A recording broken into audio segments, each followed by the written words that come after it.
Hello and welcome to my channel Learning Platform by Anjali Soni. If you are new to my channel or have not subscribed yet my channel, then please do subscribe.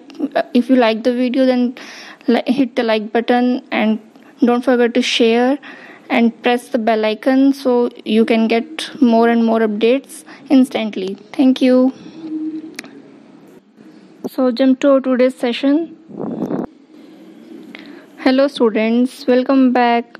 So today we are gonna continue with our class in which we are going to discuss our 6th chapter, that is seed becomes plant. कि seed जो है वो एक पौधे में कैसे convert होते हैं.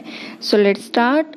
First of all, we know the trees are very important for us. Why? Because trees gives us oxygen that we breathe in, and because of this we are alive today. Moreover, plant and trees gives us various eating materials like fruits, cereals.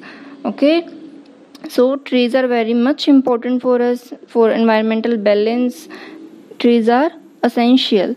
Okay, so now we will discuss about formation of a plant. मतलब एक पौधे का formation, पौधे का निर्माण कैसे होता है, in which ये जो स्टोरी है या फिर ये जो चैप्टर है इसको हम दो करेक्टर्स के थ्रू समझेंगे.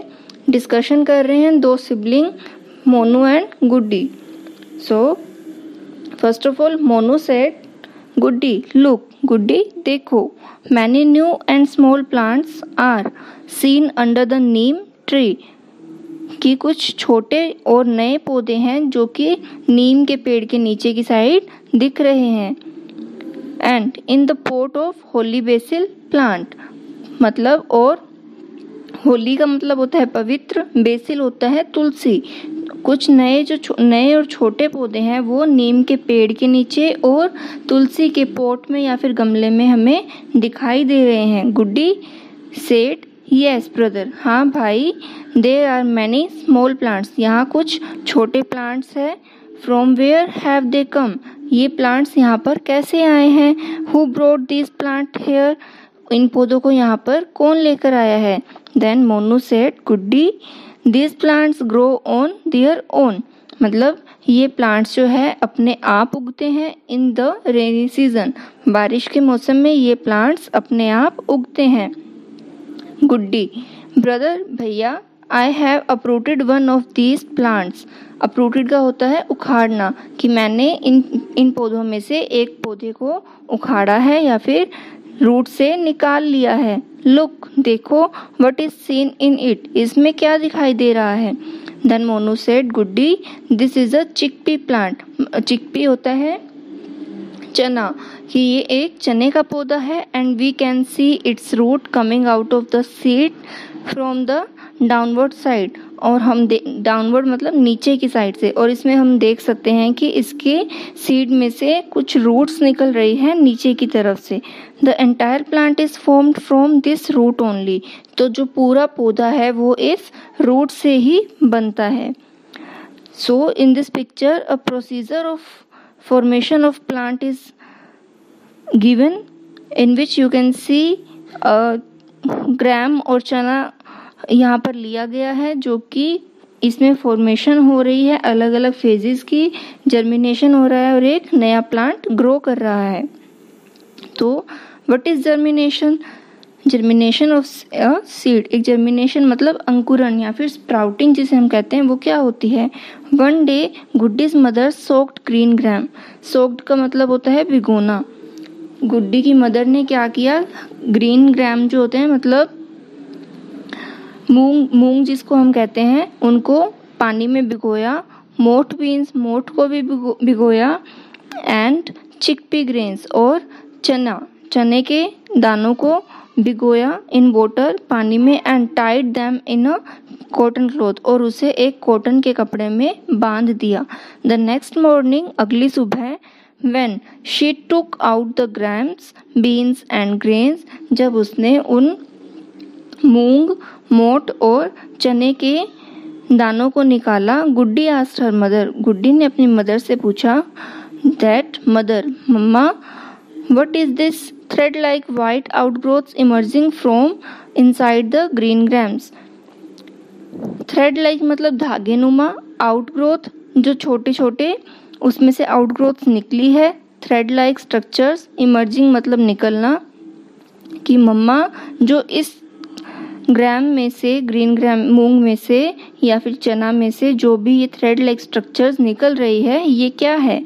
मदर ने कहा दिस इज इट्स रूट, ये क्या है, ये इसकी रूट है। आफ्टरवर्ड्स बाद में the entire plant is formed through this root only, इसके बाद में इस रूट के फॉर्मेशन के बाद में पूरा प्लांट जो है वो इसी रूट से बनता है। This is known as germination, इसे क्या कहते हैं, जर्मिनेशन कहते हैं या फिर अंकुरन। Okay, like this given in a picture, एक प्लेट में चना को भिगोया गया है, इसमें स्प्राउटिंग्स निकली है, अंकुरन इसका हुआ है, रूट्स निकली है, और जब इस रूट्स वाले रूट कंटेनिंग पार्ट को जब हम एक पॉट में, सोइल कंटेनिंग पॉट में डालेंगे, ग्रो करेंगे, इसको टाइम टू टाइम नरिशमेंट पानी वगैरह देंगे तो ये क्या करेगा, एक प्लांट ग्रो करेगा। Okay, it was all about formation of a plant और germination of a seed. Next, plant that grow without seed, कुछ प्लांट ऐसे होते हैं जिनको ग्रो करने के लिए हमें सीड की नीड होती है, लेकिन कुछ प्लांट्स ऐसे भी होते हैं जिसमें सीड्स की नीड नहीं होती है, विदाउट सीड वो ग्रो करते हैं। कैसे, लाइक पोटैटो में ड्यूरिंग समर सीजन, गर्मी के मौसम में, you must have seen sprouts on the surface of potatoes kept in your home, आपने देखा होगा कि जब हमारे घर में आलू पड़े रहते हैं तो उन पे क्या होता है, छोटी छोटी आउटग्रोथ्स निकल जाती है, उनमें स्प्राउटिंग होती है, वाइट वाइट रूट्स उसमें निकल जाती है। इफ़ वी बरी दिस पोटैटो, मतलब मिट्टी में जब हम इस पोटैटो को दबाते हैं, बरी का मतलब होता है दबाना, सोइल कंटेनिंग पॉट में, मिट्टी के गमले में या फिर ज़मीन में हम इसको दबाएंगे तो क्या होगा, a potato plant will grow from it, एक पोटैटो का प्लांट इससे ग्रो करेगा। इसी तरह से similarly if we put a leaf of bryophyllum, bryophyllum होता है पत्थर चट्टा, कॉमन लैंग्वेज में हम कहते हैं, अगर हम ब्रायोफिलम की लीफ को रखेंगे मिट्टी में, नहीं ऑयल में, अगर हम ब्रायोफिलम की लीफ को एक ऑयल कंटेनिंग पॉट में डालेंगे तो क्या होगा, इससे भी एक नया प्लांट ग्रो करेगा। तो इस तरह से काफ़ी प्लांट्स होते हैं जो कि विदाउट सीड ग्रो करते हैं, जैसे money plant, mint plant, mint यानी कि पुदीना, रोज़ होता है, जैस्मिन, इन सब प्लांट्स में क्या करते हैं, इनमें सीड्स की नीड नहीं होती है, इन्हीं के पार्ट से हम न्यू प्लांट ग्रो करते हैं। अब आता है ग्राफ्टिंग। ग्राफ्टिंग क्या होती है, जब हम एक सेक्शन लेके नया प्लांट ग्रो करते हैं, ग्रोन प्लांट का सेक्शन लेते हैं और फिर एक नया प्लांट ग्रो करते हैं, उसे कहते हैं ग्राफ्टिंग। इसका बेस्ट एग्जांपल है रोज़। जैसे some plants are such that in their twigs are cut and planted in the soil, then sometimes later a new plant emerges from it. It is called grafting. It means twig होता है टहनी, जब हम एक plant से उसकी टहनी लेंगे और फिर उसको सोइल में दबा देंगे और कुछ टाइम बाद में उस ट्विग से, उस टहनी से जब एक नया प्लांट ग्रो करता है, निकलता है, उस प्रोसीजर को हम कहते हैं ग्राफ्टिंग। इसके एग्जांपल्स है rose, money plant and jasmine etcetera. Right, so it was about growing the plant. Now dispersal of seed. Dispersal मतलब फैलाव, कैसे सीड एक प्लेस से दूसरी प्लेस पे जाते हैं। काफ़ी बार ये होता है कि हम सीड शॉप से सीड लेकर आते हैं, लेकिन कुछ ऐसे प्लांट्स होते हैं जिनको कोई भी ग्रो नहीं करता है, वो अपने आप नेचर में ग्रो करते हैं एक प्लेस से दूसरी प्लेस पे। तो वो कैसे करते हैं, वहाँ पर सीड कैसे आए, तो seed scattered in different places with high speed wind, they flow with water or they may stick on the beak of the birds and body of the animals।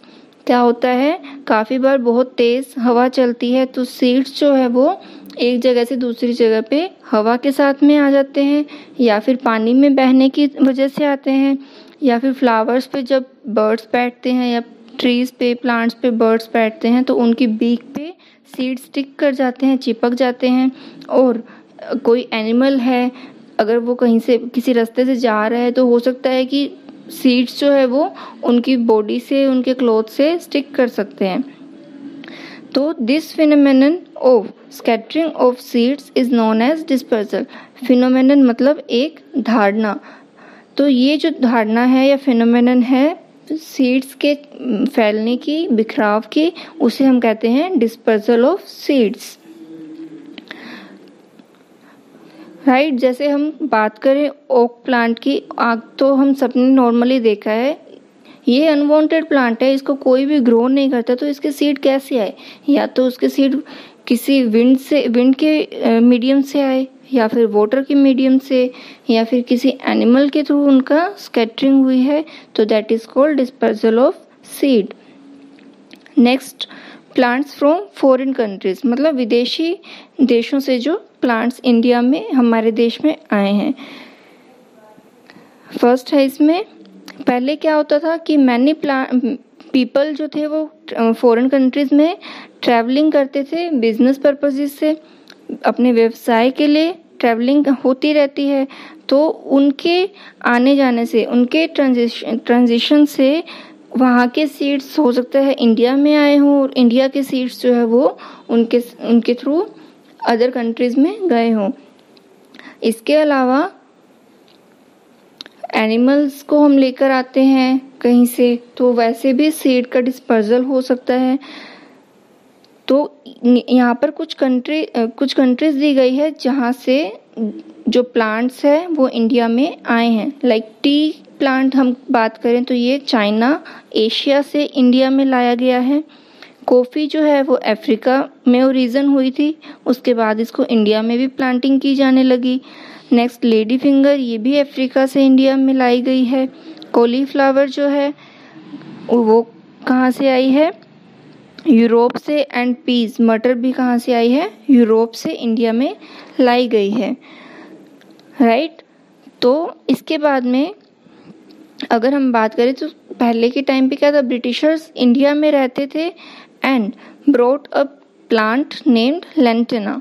एक लेंटिना नेम का plant कहाँ से लेकर, ये south America से लेकर आए थे इंडिया में। इंडिया में भी कहाँ पर? कोलकाता में, कोलकाता के नीलगिरी में। राइट, तो उसके बाद में ये तो बात हुई लेंटिना या फिर नीलगिरी की। उसके बाद में यूकलिप्टस भी लाया गया एंड पार्थेनियम, गाजर घास जिसे बोलते हैं, वो भी इंडिया में लाई गई। पार्थेनियम एक वीड है, खरपतवार है। खरपतवार होती है जो अनवांटेड प्लांट क्रॉप्स के साथ ग्रो करते हैं, दीज आर कॉल्ड वीड्स। तो जब वीड प्लांट को इंडिया में लाया गया अमेरिकन स्टेट से, यूनाइटेड स्टेट्स ऑफ अमेरिका से, जब इंडिया में वीट को लाया गया तब पार्थेनियम जो थी वो भी वीट क्रॉप के साथ में आई। राइट, तो इस तरह से बहुत से प्लांट्स ऐसे हैं जिनको अदर कंट्रीज से इंडिया में लाया गया है। So in this chapter we have learned formation of a new plant कैसे होता है, रूट से होता है। जर्मिनेशन ऑफ सीड, जर्मिनेशन कैसे होता है, जब हम किसी ग्रेन को पानी में सोक करके फिर उसको टाई करते हैं क्लॉथ में, कॉटन क्लॉथ में, तब उसको मॉइस्चर मिलता है, हीट मिलती है। तो these are the factors which are essential for germination. Right, उसके बाद में plants that grown without seed, plants जो ऐसे प्लांट्स होते हैं जिनको सीड की नीड नहीं होती है, वो जो ग्रोन प्लांट है उसी के किसी पार्ट से नया प्लांट हम ग्रो करते हैं, उसके बारे में हमने पढ़ा। फिर हमने पढ़ा dispersal of seeds and then plants from foreign country. So it was all about our chapter. I hope you have understood everything I have told you. So keep watching the videos. If you have any queries, then put it in comment section and keep watching the videos. Thank